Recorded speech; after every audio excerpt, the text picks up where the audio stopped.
Welcome students to the part 7 of the chapter haloalkanes and haloarenes. In this part we are going to see about the nature of carbon halogen bond. In haloalkanes and haloarenes we have a carbon halogen bonds. We are going to see the nature of carbon halogen bond. So the first slide is nature of CX bond, carbon halogen bond.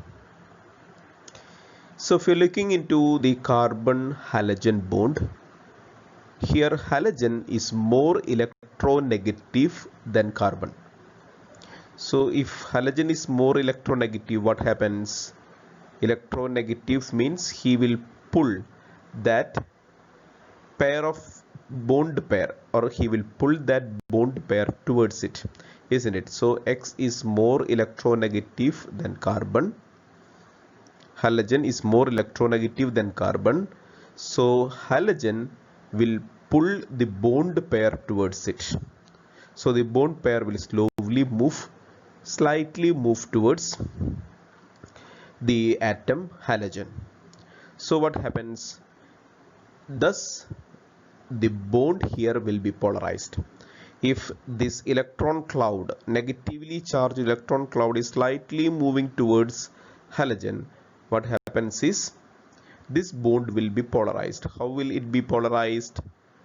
On this side there will be more negative charge because it's moving towards this side, and on this side we have positive charge. So you can show it like this: X, on the part of X there will be slightly negative, and part of C it will be slightly positive. So you can say it becomes partially positive. Carbon becomes partially positive and halogen becomes partially negative. Clear? So what was the reason for that? The reason was that X is more electronegative, or halogens are more electronegative than carbon, and it will end up in polarization of this bond.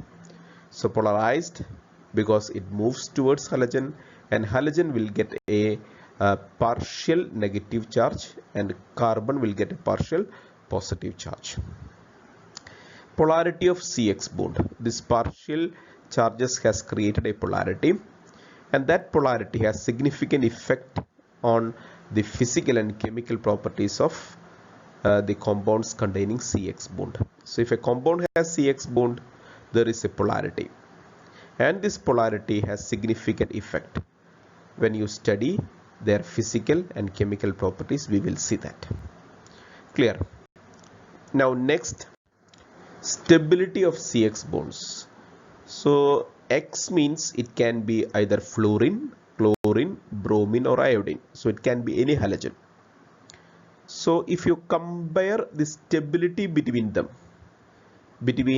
if the CX is CF, or if it is CCl, or if it is CBr, which is more stable? This is what we are going to see. So stability generally is represented by bond enthalpy. So stability of CX bond can be measured in terms of bond enthalpy. What is bond enthalpy? Is nothing but the amount of energy that must be supplied to break this bond. So how much energy I should supply in order to break 1 mole of this bond?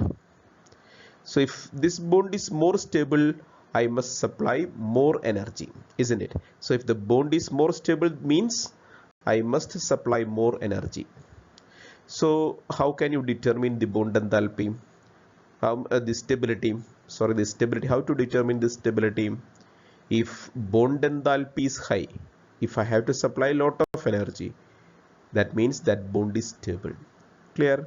So higher the bond enthalpy, higher is the stability of CX bond. So if the CX bond is highly stable, I have to supply a lot of energy. That's why higher the bond enthalpy, higher is the stability of CX bond.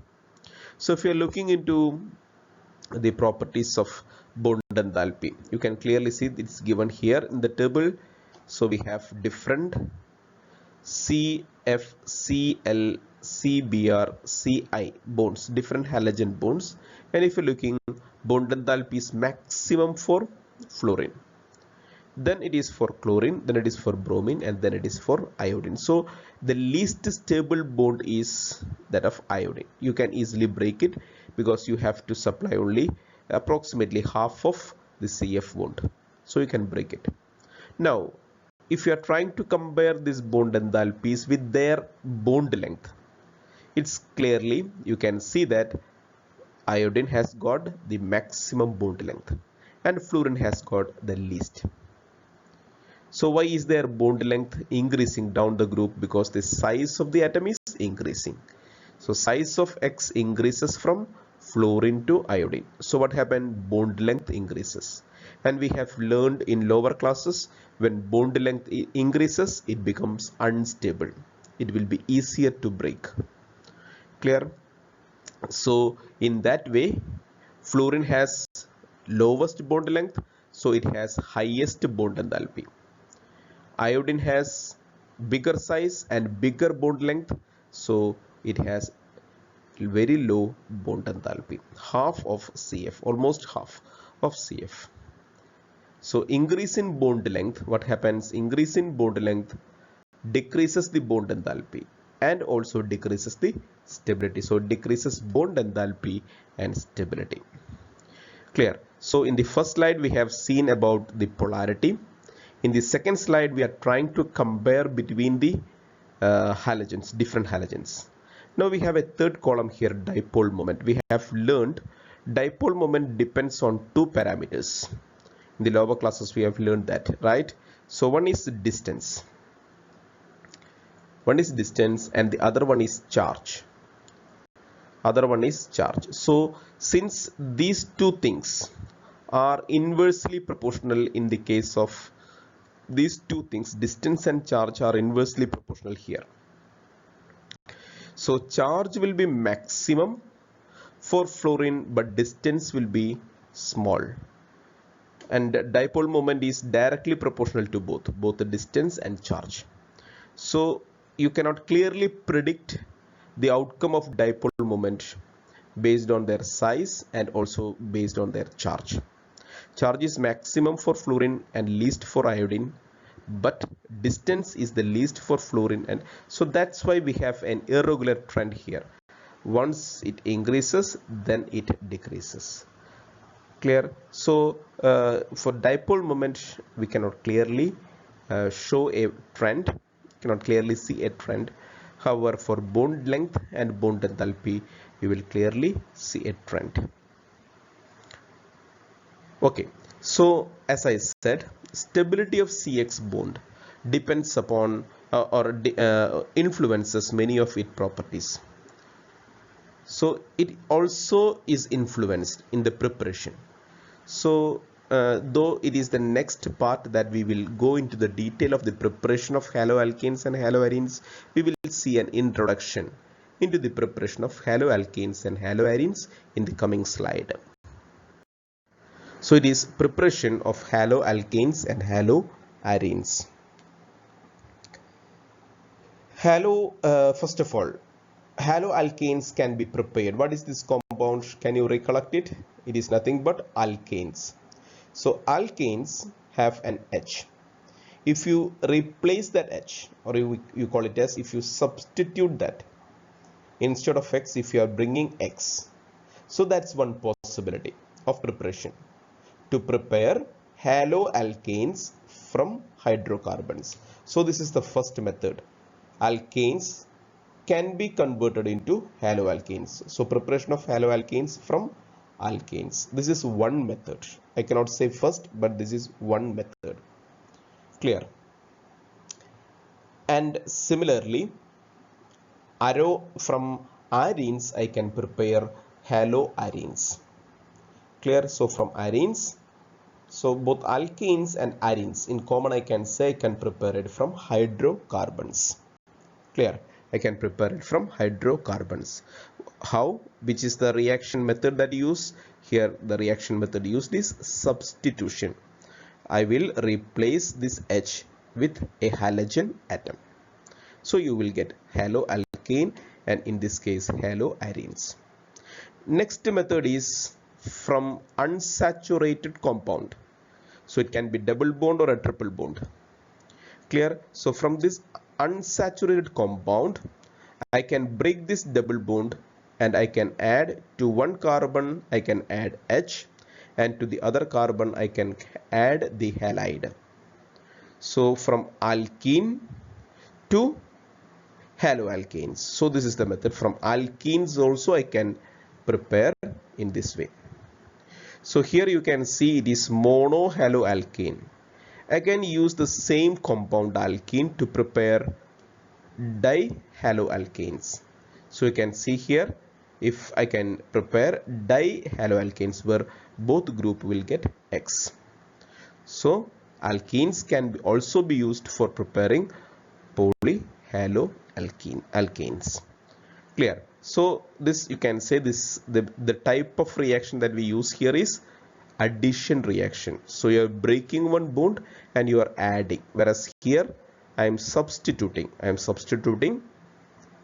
X for H in alkanes. Clear? And the last type is from alcohols. So again I have in this group I have OH. I will substitute that OH with X. So I remove OX and I replace it with X.